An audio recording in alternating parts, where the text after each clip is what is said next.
One of the most popular Android tablet series भाई Xiaomi pad. और Xiaomi pad 8 अभी release हुआ। मुझे पता है कितना कमेंट सेक्शन तुमने भरा है मेरा, क्या करें, मिल नहीं पाता ना जल्दी से, तो जुगाड़ करने में वक्त लग जाता है। तो भाई Xiaomi पैड 8 फाइनली मंगा लिया और उसके साथ इसका फोकस कीबोर्ड और साथ में फोकस पेन। और भाई Xiaomi पैड सीरीज एक टाइम पे भाई बजट की होती थी भाई, अंडर 25 अंडर 30,000 रुपीज होता था। जैसे Xiaomi पैड 7 भी जो लास्ट था वो 27,999 पे लॉन्च हुआ था। और भाई Xiaomi पैड 8 का जो बेस वेरिएंट है वो 33,999 पे लॉन्च हुआ है, 8128 GB। और उसके अलावा 12,256 जो है विदाउट पेन 36,999, और उसके साथ जिसमें पेन इंक्लूडेड है वो 41,999। और उसके अलावा जो नैनो टेक्सचर वाला है 38,999 without pen and 43,999 with pen. मतलब भाई पूरा आईपैड लेवल रेट्स हो रखे हैं। तो हम तो भैया बेस वेरिएंट के हिसाब से बात करेंगे क्योंकि सबसे ज्यादा इंडिया में वही लोग परचेज करते हैं। एंड यस, Xiaomi पैड 7 से कितने चेंजेस हैं, क्या आपको Xiaomi पैड 7 से अपग्रेड करना चाहिए, या बाय चांस आपको Xiaomi पैड 7 मिल रहा हो तो क्या आप पैसे बचा के 7 के लिए जाएं या फिर 8 लें, उसकी भी बात करेंगे। प्लस जितने भी कंपेटिटिव टैबलेट्स हैं वीडियो के एंड में उनके साथ भी कंपेयर करेंगे कि ये टैबलेट कहां पे स्टैंड करता है। तो अगर पहली बार देख रहे हो सब्सक्राइब मारो, लाइक मारो, मैं इतने डब्बा खोल लेता हूं। तो भाई कुछ ऐसा एकदम आईपैड इंस्पायर्ड डब्बा मिल जाता है। और ये हमारे पास जो वेरिएंट है नैनो टेक्सचर वाला है, एकदम फुल महंगा मसाला।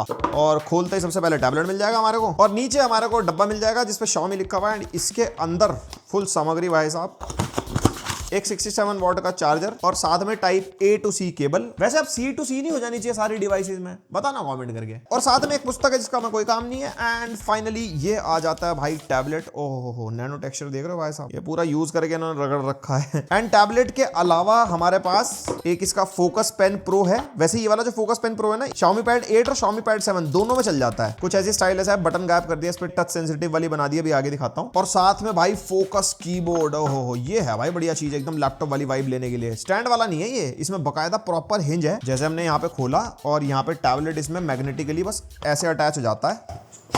और भाई बिल्कुल लैपटॉप की तरह इसका हिंज रहता है यहाँ पे, बिल्कुल एकदम कुछ ऐसे एंगल पे हम अटैच कर सकते हैं। और साथ में इसमें ट्रैक पैड भी है और पूरा प्रॉपर कीबोर्ड भी है। और हिंज अभी तो टाइट सा है, टाइम के साथ लूज होगा नहीं होगा वो पता नहीं। कोई इसका फोकस कीबोर्ड पुराने वाले मॉडल के साथ यूज कर रहा हो कुछ भी, मेरे को बताना कमेंट करके। सबसे पहले ना एक्सेसरीज ही बता देता हूँ भाई। ये जो फोकस कीबोर्ड केस है 8,999 रुपीज का है। वैसे आप चाहो तो ये वाला केस भी ले सकते हो जिसके अंदर हमें पीछे स्टैंड मिलता है, ये सस्ता है, 4,999 रुपीज का है। और ये जो पेन प्रो है ये 5,999 का है। बट अगर आप कॉम्बो में बाय करते हो ना तो 5,000 का पड़ता है। अगर हम टैबलेट की प्लस पेन की प्राइसिंग को कंबाइन करें तो 1,000 रुपए कम पड़ता है। अगर आपको पेन की जरूरत है ना तो कॉम्बो वाला ही बाय करना, बाद में पेन लेने से बढ़िया है, 1,000 रुपए बच जाएंगे। और ये जो फोकस कीबोर्ड है ना, पीछे हमारे को 3 पोगो पिन मिलती है और यहाँ पे जैसे मैग्नेटिकली अटैच हो जाता है, एकदम ऑटोमेटिकली चल जाता है। 64 कीज वाला लेआउट मिलता है हमारे को, साथ में ट्रैक पैड भी है। पर ट्रैक पैड बहुत छोटा सा है, बट स्टिल टैबलेट चलाने में कोई ऐसी दिक्कत नहीं आती। और इसके अंदर 124 डिग्रीज की स्टेपलेस एडजस्टमेंट है। स्टेपलेस मतलब वही की जो इसका हिंज है ना वो कुछ ऐसा मिलता है जो बिल्कुल लैपटॉप की तरह इस तरीके से खड़ा हो जाता है। मेरे हिसाब से ना थोड़ा और पीछे जाना चाहिए था, क्योंकि टेबल के हिसाब से तो ठीक है, बट अगर आप रियल लाइफ में किसी और एंगल में इसको यूज करोगे ना तो उतना मजा आता नहीं है, थोड़ा अनकंफर्टेबल लगता है। और सबसे अच्छी चीज ये कीबोर्ड बैकलाइट वाला भाई, लाइट जलती है इसके अंदर, आप इंटेंसिटी कम ज्यादा भी कर सकते हो। और जो ट्रैक पैड है वो बढ़िया काम करता है, मल्टी जेस्चर वगैरह का सपोर्ट है। कुछ ये वाले सारे जेस्चर हमारे को मिल जाते हैं, जैसे बैक जाना हो, होम स्क्रीन पाना हो, रीसेंट एप्स वगैरह खोलनी हो, ये सब आप स्क्रीन पे देख सकते हो। और फिर आता है हमारा पेन प्रो। एक तो मैग्नेटिकली आप इसको टैबलेट पे यहाँ पे चिपका सकते हो और वहीं से इसकी चार्जिंग चलती है। यस, वायरलेसली चार्ज होता है, कोई बैटरी या टाइप सी वगैरह का सीन नहीं है। और स्टाइलस का वेट 17.5 ग्राम्स के आसपास है, तो बिल्कुल भी ऐसा लाइट वेट साइड नहीं है एज पर स्टाइलस। बट हाँ, यूज करने में ऐसा कोई दिक्कत नहीं आती। और 16,384 प्रेशर सेंसिटिविटी लेवल्स हमारे को मिलता है। मतलब किसी भी लेवल की कलाकारी आपको करनी हो, प्रोफेशनल्स को टारगेट करने वाला स्टाइलस है। स्केचिंग वगैरह जो करते हैं, वैसे ना Xiaomi पैड 7 के साथ जो हमने फोकस पेन टेस्ट किया था वो 18,192 प्रेशर लेवल्स के साथ आता था। बट वही बात है, वो रियल लाइफ में पता नहीं लगता। एंड 240 हर्ट्ज का टच सैंपलिंग रेट है, तो लेटेंसी वगैरह फील नहीं होती भाई। और साथ में टच सपोर्ट भी मिलता है इसके अंदर, पहले बटन मिलते थे। और इसके अंदर ना हैप्टिक फीडबैक है, तो जेंटल पिंच जैसे हम करते हैं तो वो हैप्टिक फील होते हैं। और इसको हम कस्टमाइज भी कर सकते हैं, लाइक शॉर्टकट पैनल, ब्रश या इरेजर के बीच में हमारे को शिफ्ट करना हो, डबल टैप भी कर सकते हैं, स्लाइड अप डाउन भी कर सकते हैं। और इसकी भी सारी कस्टमाइजेशन वगैरह हो जाएगी। और इसमें भाई एप्पल बैरल रोल की तरीके से पेन रोटेशन है, जिसमें आप पेन को घुमाओगे तो रियल टाइम में दिखता है कि पेन कैसे घूम रहा है। बाकी होवर प्रीव्यू मिल जाएगा स्क्रीन पे, टेक्स्ट स्क्रिबल वगैरह आपको करना हो, कुछ लिखना हो, कुछ राइटिंग वगैरह स्क्रीन पे करनी हो, और आपकी राइटिंग को टेक्स्ट में भी कन्वर्ट कर देता है। ऑफ स्क्रीन पे अगर टैप करते हैं ना, डायरेक्टली नोट्स ऐप वगैरह खुल जाती है, तो ऑन द गो कुछ लिखने के लिए पाम रिजेक्शन का भी सपोर्ट मिल जाता है, चलने बढ़िया। और इसके अंदर ना 100 mAh की बैटरी है। नॉर्मल यूज केस में 1 से 2 दिन आराम चल जाता है। बाकी तो देखो लगातार कोई इतना यूज करेगा नहीं, बार बार तो हम इसको टैबलेट पे लगा देते हैं। तो तो फिर वो चार्ज हो जाता है। और भाई अब जरा टैबलेट की बात कर लेते हैं। डिजाइन वाइज अगर आप देखोगे ना, ditto as it is Xiaomi Pad 7 जैसा लगता है पीछे से, बिल्कुल वहीं पे पोगो पिन है, Xiaomi की ब्रांडिंग एज इट इज है। कैमरा मॉड्यूल का साइज भी सेम है, पर Xiaomi Pad 7 में कुछ ऐसे 3 गोले होते थे, अब इसके अंदर 2 गोले हैं। बाकी कैमरा पहले भी एक था, अभी भी एक है। और बाकी साइडों से फ्रंट से as it is same ditto copy paste tablet है। वैसे पूरा टैबलेट मेटल में है, पूरा जो एजेस तक जो फ्रेम है ना वो भी पूरा मेटल का है। और यहाँ पे टॉप साइड में हमारे को वॉल्यूम रॉकर बटन, माइक मिल जाता है। ये साथ में चार्जिंग एरिया हो गया फॉर स्टाइलस। नीचे की तरफ 2 स्पीकर्स, एक टाइप सी 3.2 Gen 1 का पोर्ट जैसे पैड 7 में था ना, जिससे आप डिस्प्ले आउटपुट ले सकते हो अप टू 4K 60 हर्ट्ज, और मतलब इस तरीके से मिररिंग वगैरह हो जाती है बड़ी स्क्रीन पे। लेफ्ट साइड में power button, 2 speaker grills, and यहाँ पे भी माइक्रोफोन है, डॉल्बी विजन एटमॉस की ब्रांडिंग है। नीचे की तरफ यहाँ पे कुछ नहीं मिलता हमारे को। और टैबलेट का वेट 480 ग्राम्स के आसपास है विदाउट नैनो टेक्सचर डिस्प्ले वाले का। ये जो नैनो टेक्सचर वाला है ये 490 ग्राम्स के आसपास है। वैसे फर्क पड़ेगा नहीं, और टैबलेट ऐसा जितना हैवी नहीं है, कंफर्टेबल है हाथ में पकड़ने के लिए। और कंफर्टेबल भी इसलिए है बिकॉज 11.2 इंचेस के आसपास वाला टैबलेट है। इसके ऊपर फिर वो 12 इंचेस 13 इंचेस, वो पूरा बड़ा टैबलेट हो जाता है। मेरे को ये साइज वैसे ज्यादा बढ़िया लगता है। आप मेरे को बताना कमेंट करके आपको कैसा साइज पसंद है टैबलेट में। और जो थिकनेस है वो भी सेम है, 5.7 5.8 mm के आसपास। और कोई भी आईपी रेटिंग नहीं है भाई। 34,000 रुपीज का टैबलेट है, ये एक बड़ा डील ब्रेकर है। चलो पहले ये अंडर 30 होता था, चलो एक बार एक्सेप्ट कर लेते, क्योंकि टैबलेट्स में यूजुअली आईपी रेटिंग्स वगैरह पे इतना ब्रांड फोकस करते नहीं है। बट भाई 34,000 के हिसाब से आपके थॉट्स कमेंट्स में। उसके बाद ऑडियो, Xiaomi Pad 7 की ऑडियो मुझे Pad 8 के कंपैरिजन में बेटर फील हो रही है भाई। बेस थोड़ी थम्पी साउंड है Pad 7 के अंदर। Pad 8 के अंदर ना वो बेस फील नहीं होता, उसकी वजह से आवाज इतनी फुलफिलिंग लगती नहीं है। लाउडनेस सिमिलर है, बस बेस की मेरे को कमी लगी। एक बार आप साइड बाय साइड सैंपल सुन के देखो।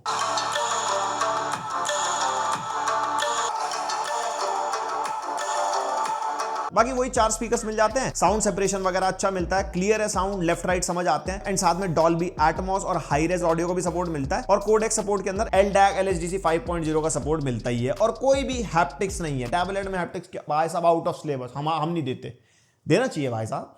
और ना डिस्प्ले में कोई चेंज नहीं है। Xiaomi Pad 7 वाली same as it is display, 11.2 inches की, same resolution, same refresh rate as it is. Aspect ratio भी सेम है। वैसे हाँ, एस्पेक्ट रेशियो Pad 6 में 16:10 होता था, फिर इन्होंने Pad 7 से 3:2 कर दिया। इसके अंदर भी वही कंटिन्यू कर रहे हैं। बस एक चीज डिफरेंट है, इस बार हमारे पास थोड़ा महंगा मसाला नैनो टेक्सचर डिस्प्ले वाला है। देखो एक तो रिफ्लेक्शन नहीं आती, आप साइड बाय साइड देख भी सकते हो। अगर Pad 7 में देखो ऐसी रिफ्लेक्शन है, तो इसके अंदर बिल्कुल कुछ नहीं दिखाई देता। और ये जो नैनो टेक्सचर डिस्प्ले पे अगर हम स्टाइलस वगैरह यूज करते हैं ना, तो थोड़ी पेपर वाली फीलिंग आती है। राइटिंग ड्राइंग वगैरह के लिए काफी अच्छा है, क्योंकि एक बेसिक फ्रिक्शन बन जाता है ना compare to a glossy display. और भाई फिंगरप्रिंट्स एंड स्मजेस वगैरह तो दबा के आते हैं नैनो टेक्सचर पे भी, और इसको क्लीन करना भी मुश्किल है कंपेयर टू ग्लॉसी। तो ये सिर्फ उन्हीं लोगों को मैं रेकमेंड करूंगा जो ज्यादा राइटिंग, ड्राइंग, स्केचिंग वगैरह के लिए टैबलेट यूज करेंगे ना, तभी उनके लिए डिस्प्ले काम आएगी। उसके अलावा मल्टीमीडिया रीडिंग बाकी काम करने तो ग्लॉसी वाला भी ले सकते हो, बिकॉज भाई नैनो टेक्सचर वाला महंगा बहुत है। और कलर गैमेट हमने टेस्ट किया, सेम है, 99% sRGB, 76% P3। उसके अलावा ऑल टाइम ब्राइटनेस 600 निट्स के आसपास की है। एंड आउटडोर में ये अप टू 760 निट्स तक पुश कर पाती है। तो कलर्स एंड ब्राइटनेस के मामले में टैबलेट डिसअपॉइंट नहीं करता। कंटेंट वगैरह अगर आप देखते हो, रीडिंग वगैरह के लिए टैबलेट यूज करते हो, उसके मामले में डिस्प्ले बढ़िया है। एंड साथ में HDR10+, Dolby vision, HDR vivid का भी सपोर्ट मिलता है। और YouTube में 4K 60 HDR में कोई दिक्कत नहीं आती। Netflix में भी HDR एंड डॉल्बी विजन का सपोर्ट मिल जाता है। और TUV राइनलैंड की जो सर्टिफिकेशन आप देख सकते हो स्क्रीन पे, तो आंखों के लिए इसकी डिस्प्ले बढ़िया रहेगी। एंड ओवरऑल डिस्प्ले का एक्सपीरियंस, HDR ट्यूनिंग सब केस में बढ़िया है। अब मेजर चीज इसके अंदर हमारे को जब मिला है वो इसका चिपसेट है। Xiaomi Pad 7 में 7 Gen 3 था, इसमें 8s Gen 4 है, जो हमारा ऑक्टा-कोर प्रोसेसर है विद LPDDR5X रैम। अगर 12GB वाला वेरिएंट लोगे ना, तो LPDDR5T रैम मिलेगी। थोड़ी सी क्लॉक स्पीड्स बेटर होती है, रियल लाइफ में पता नहीं लगता। साथ में UFS 3.1 स्टोरेज अगर 128GB वाला लेते हो। अगर 256GB वाला लोगे तो UFS 4.1 स्टोरेज मिलेगी। हमारा 256GB वाला, तो हमारी रीड एंड राइट स्पीड थोड़ी अच्छी निकल के आ रही है। और वाईफाई वर्जन इन्होंने गिरा दिया। Pad 7 में Wi-Fi 6E था, इसमें Wi-Fi 6 है। बाकी ब्लूटूथ वर्जन में अपग्रेड है, पहले ब्लूटूथ 5.4 था, अब ब्लूटूथ वर्जन 6 आ गया है। और IR ब्लास्टर मिल जाता है, तो कोई AC या टीवी वगैरह कंट्रोल करना हो, एज अ रिमोट यूज करना हो तो हो जाएगा। और जायरो भी मिलता है। और जैसे ये परफॉर्मेंस सेंट्रिक टैबलेट है, तो गेमिंग में ऐसे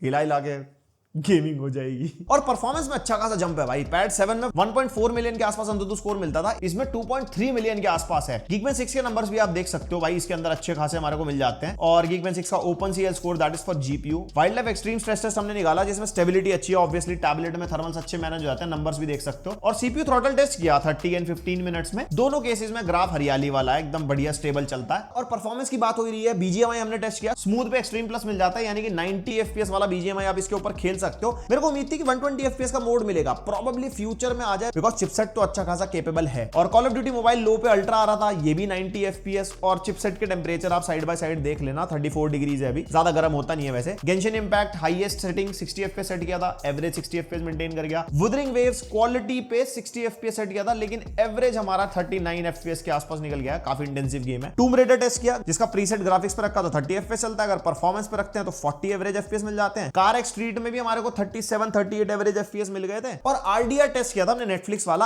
अभी इसके ऊपर सपोर्ट नहीं है, होना चाहिए था, अच्छा खासा कैपेबल टैबलेट है, हो सकता है फ्यूचर में आ जाए। और साइड में मेन्यू में हमारे को कुछ गेमिंग फीचर्स मिल जाते हैं, एक गेमिंग बूस्टर भी हमारे को मिलता है, एक डेडिकेटेड ऐप भी मिल जाती है जिसमें सारे आपके गेम्स वगैरह दिख जाएंगे, enhanced visual, touch control, sensitivity, network boost, DND, voice changer, screenshot वगैरह सब मिल जाता है। बस हाँ, एक चीज की कमी मेरे को फील हुई, बाईपास चार्जिंग, यार वो होनी चाहिए थी। परफॉर्मेंस वाली बातचीत में थोड़ा सा लगा के खेले तो गर्म हो जाएगा ना, चार्जिंग पे लगा के। और Android 16 HyperOS 3.0 out of the box हमारे को मिलेगा, 3 इयर्स के OS अपडेट्स एंड 4 इयर्स के सिक्योरिटी अपडेट्स एज ऑलवेज। और ब्लोटवेयर के नाम पे गूगल की प्री इंस्टॉल्ड एप्लीकेशन मिलती है, बाकी सारी यूजफुल एप्लीकेशन है ब्लोटवेयर के नाम पे, आप स्क्रीन पे देख सकते हो। कुछ अनइंस्टॉल करना है तो आप कर लोगे, और इसमें ना कोई फालतू की नोटिफिकेशन वगैरह भी नहीं आ रही थी, तो वो एक अच्छी चीज है। और पूरे UI में 120 हर्ट्ज चलता है, स्मूथ है चलने में। App opening and closing animation अच्छी है, ऐप ओपनिंग फास्ट भी है बिकॉज परफॉर्मेंस अच्छी है इसकी। और डे टू डे यूसेज में मेरे को कोई हीटिंग का भी इशू फील नहीं हुआ, इवन गेमिंग में भी हीट नहीं हुआ ज्यादा। और अगर UI के फीचर्स की बात करते हैं तो एक अच्छी चीज इसके अंदर PC मोड हमारे को मिलता है, जिसके अंदर हम PC की तरह चला सकते हैं, मल्टीटास्किंग वगैरह करने में बढ़िया है। कुछ ऐसे हमारी विंडोज वगैरह सारी खुल जाती है, नीचे टैब्स वगैरह आ जाते हैं। और हाँ, इकोसिस्टम इंटरकनेक्टिविटी, जिसमें अगर आपके पास कोई Xiaomi का फोन है, सेम आईडी आप लॉग इन कर लो, उसके थ्रू आप मिरर भी कर सकते हो फोन को अपने टैबलेट के अंदर, और यूज भी कर सकते हो, फाइल से डेटा वगैरह ट्रांसफर भी कर सकते हो, ड्रैग एंड ड्रॉप, कॉल्स वगैरह भी हो जाती हैं। और मल्टीटास्किंग की अगर बात करते हैं तो स्प्लिट स्क्रीन का सपोर्ट मिलता ही है, फ्लोटिंग स्क्रीन भी आप करवा सकते हो, और स्प्लिट स्क्रीन के साथ भी 2 फ्लोटिंग विंडो चल जाती हैं, और वर्क स्टेशन मोड में ज्यादा फ्लोटिंग विंडो खोल सकते हो आप। और भाई AI फीचर्स जैसे AI आर्ट, जिसमें कुछ हैंड ड्राइंग वगैरह जैसे सर्कल ड्रॉ किया AI से जनरेट करवा सकते हो, और AI ट्रांसलेट कन्वर्जन वही सेम ट्रांसलेटर की तरह काम करता है, बस हिंदी में हिट एंड मिस होता है। और Xiaomi क्रिएशन फॉर गैलरी, जिसमें फोटो एडिटिंग टूल्स मिल जाते हैं, एक्सपैंड, इरेज, स्काई चेंज, बोके, कटआउट वगैरह। और AI राइटिंग में summary, proof reading, extension, writing style वगैरह जो काम आता है, काफी जनरल, प्रोफेशनल, सिंपल, फ्रेंडली, बहुत सारे मिल जाते हैं। और भी UI की काफी सारी चीजें होती है, मेन जो मेरे को लगी मैंने आपको बता दी। एंड बैटरी में भाई अपग्रेड है, यहाँ पे साइज भी सेम है, इवन वेट में भी ज्यादा डिफरेंस नहीं है। लेकिन पैड 7 के अंदर हमारी पहले 8850 mAh की बैटरी होती थी, अभी इसके अंदर 9200 mAh की बैटरी है, और 9 to 10 आवर्स का स्क्रीन ऑन टाइम हमारे को इससे मिल जाता है। बाकी आपकी यूज केस पर डिपेंड करता है, तो एक दिन या उससे ज्यादा का भी आप बैटरी बैकअप निकाल सकते हो। एंड भाई चार्जर में भी अपग्रेड है, 45 वॉट का था Xiaomi Pad 7 के बॉक्स में, इसमें 67 वॉट है। बट जब हम टेस्ट करके देख रहे थे ना, तो 45 वॉट की ही टर्बो चार्जिंग को सपोर्ट करता है ये। अपडेट के थ्रू चार्जिंग बढ़ने वाली है क्या? बट एक अच्छी चीज, रिवर्स वायर्ड चार्जिंग को सपोर्ट करता है 22.5 वॉट, जो ब्रांड ने मेंशन किया है। बट जब हम टेस्ट करके देख रहे थे रिवर्स वायर्ड चार्जिंग, तो इन्फिनिक्स का तो GT20 फोन है हमारा, उसमें 6 वॉट की चार्जिंग हो रही थी। Oppo Pad 5 टेस्ट करा, वो 7 वॉट पे चार्ज हुआ। And even nothing phone 3A charge किया, वो भी 7 वॉट पे हो रहा था। तो ये 22.5 वॉट आई थिंक अपडेट के थ्रू अनलॉक हो जाएगी। मतलब Xiaomi की टीम से अगर कोई देख रहा हो तो भाई इस चीज का फिक्स जल्दी रोल आउट करो। और अप्रोक्सीमेटली 1 आवर 40 मिनट्स के आसपास लेता है इसके चार्जर से फुल चार्ज होने में, तो चार्जिंग टाइम ठीक ठाक है, बहुत ज्यादा भी फास्ट नहीं है। और कैमरा सेम है लास्ट ईयर की तरह, 13 megapixel back and 8 megapixel front. मैं हर बार बोलता हूं अपनी वीडियो में कि यार फ्रंट ज्यादा होना चाहिए टैबलेट में, या तो सेम हो बैक और फ्रंट वाला, क्योंकि फ्रंट ज्यादा यूज होता है फॉर वीडियो कॉल्स, मीटिंग्स वगैरह। कुछ ऐसे ही लोग टैबलेट लेते हैं, तो बैक से क्या करेगा इंसान? हाँ, बैक से वैसे फोटोज वगैरह ली थी हमने, कुछ ऐसे डॉक्यूमेंट्स वगैरह की फोटो आपको खींचनी हो, कुछ भी ऐसे नॉर्मल फोटोज कुछ ऐसी क्वालिटी मिल जाती है। मतलब टैबलेट के कैमरास कुछ फोटोग्राफी के लिए नहीं होते, हाँ कुछ ऐसी फोटोज अगर आपको खींचनी हो नॉर्मली घर में या कुछ डॉक्यूमेंट्स वगैरह की, तो ले पाओगे। और फ्रंट कैमरा के सैंपल भी आप देख सकते हो अपने सामने, कुछ ऐसी क्वालिटी दिखेगी आपको चेहरे की अगर फोटो वगैरह खींचोगे आप। तो बैक कैमरा से कोई भी वीडियो वगैरह रिकॉर्ड करते हो या कोई मीटिंग वगैरह लेते हो, तो कुछ ऐसी क्वालिटी मिल जाएगी। माइक भी टैबलेट का यूज हो रहा है, आइडिया लगा सकते हो, कमेंट करके बताना। हाँ, वैसे 4K 30 FPS पे रिकॉर्ड हो रहा है, और यहीं पे फ्रंट कैमरा से रिकॉर्ड करोगे तो 1080p 30 FPS में रिकॉर्ड होता है। मेरे हिसाब से फ्रंट कैमरा का रेजोल्यूशन ज्यादा होना चाहिए, बाकी क्वालिटी कमेंट। ओ क्या कर रहा हूं? तो ये था Xiaomi Pad 8 का पूरा रिव्यू। एंड ज्यादा बड़े Xiaomi Pad 7 से इंक्रीमेंट्स नहीं है। एक तो मेजर चिपसेट है, अगर आप बहुत ज्यादा एक्सट्रीम प्रोडक्टिविटी करने वाले हो, वीडियो एडिटिंग हो गई या फिर गेमिंग वगैरह हो गई, तो डेफिनेटली Xiaomi Pad 8 एक कंसिडरेबल चॉइस है। लेकिन मैं आज की डेट में भी Pad 7 यूज करता हूं, मेरे को भाई कोई दिक्कत फील नहीं होती in terms of multitasking, UI use करना है या अपनी एप्लीकेशन वगैरह चला ली कुछ है। मतलब इस केस में Pad 7 और Pad 8 में कोई डिफरेंस फील नहीं होता। इवन जिस टाइप के गेम्स मैंने आपको दिखाया वो भी Pad 7 में भी बढ़िया चलते हैं। तो Pad 8 के लिए स्पेसिफिकली मैं बोलूंगा भाई एमुलेशन गेमिंग वगैरह अगर आपको करनी हो कुछ है, तो वहां पे डेफिनेटली डेफिनेटली बेटर परफॉर्मेंस दे सकता है बिकॉज स्नैपड्रैगन इम्यूलेशन के लिए काफी ज्यादा ऑप्टिमाइज्ड है। उसके अलावा कोई चेंज नहीं है। अब अगर कंपेटिटिव टैबलेट्स देखते हैं 35 to 40,000 रुपीज के आसपास में, तो काफी सारे हैं इस टाइम मार्केट में। जैसे सबसे पहले एप्पल डायरेक्ट कंपटीशन है 11th जनरेशन वाला जो हमारा आईपैड है भाई, उसके अंदर भी बेस वेरिएंट हमारे को 33,000 के आसपास मिल जाता है, 128 GB। एप्पल की A16 बायोनिक चिप है, यूआई के मामले में ऑप्टिमाइज, चलने में बहुत बढ़िया है। बस डिस्प्ले 60 हर्ट्ज की मिलती है, इसमें 144 हर्ट्ज है और बैटरी भी इससे कम है, साथ में चार्जिंग भी 28 वॉट के आसपास की मिलती है। तो यहाँ पे सिंपल सा जवाब आपके लिए, अगर आपको आईपैड ही लेना है तो भाई 11th जनरेशन वाला आईपैड एक बहुत वैल्यू फॉर मनी टैबलेट है। अगर एंड्रॉइड लेना है तो आई वुड रेकमेंड आप Xiaomi पैड के ले जाओ। उसके अलावा एक बहुत बढ़िया डील है भाई इस टाइम पे, OnePlus Pad 2 40,000 रुपीज का लिस्टेड Amazon पे, वो भी भाई 12/256 GB, और ये 34,000 रुपीज का 8/128 है। तो 5,000 रुपए आप एक्स्ट्रा डालो, स्नैपड्रैगन 8 Gen 3 मिलता है with LPDDR5X RAM and UFS 3.1 storage, और 8 Gen 3 and 8s Gen 4 similar perform करते हैं। और मैं OnePlus Pad 2 इसलिए रेकमेंड कर रहा हूं क्योंकि OxygenOS HyperOS से काफी बढ़िया फील देता है और मेरे को पर्सनली पसंद है। ये सब्जेक्टिव हो सकता है, आप HyperOS वाले हो या OxygenOS वाले, कमेंट करके बताना। बस OnePlus Pad 2 2 साल पुराना है, तो एंड्रॉइड अपडेट सिर्फ 1 साल का बचा है उसके अंदर, क्योंकि एंड्रॉइड 14 पे वो लॉन्च हुआ था, तो वो एक बड़ा ड्रॉबैक आपको मिलेगा। एंड साथ में उसके अंदर 9510 mAh की बैटरी है विद 67 वॉट की चार्जिंग, तो Xiaomi Pad 8 से एक अच्छी चॉइस बन सकता है। बस अपडेट के मामले में एक ड्रॉबैक आपको मिलेगा, आप अपनी चॉइस अपने हिसाब से बना सकते हो। अगर सेकंड हैंड मार्केट में मिल जाए और भी सस्ते में तो ज्यादा बढ़िया हो सकता है। और अगर आप Lenovo या Motorola का टैबलेट लेना है तो Lenovo का IdeaTab Pro और Moto का Pad 60 Pro दोनों सेम ही है, बस दोनों अलग अलग नाम से बेचे जाते हैं। एंड वो जो टैबलेट है ना 32,500 के आसपास में 12/256 GB दे रहा है। तो अगर आपको ज्यादा स्टोरेज चाहिए कम प्राइस में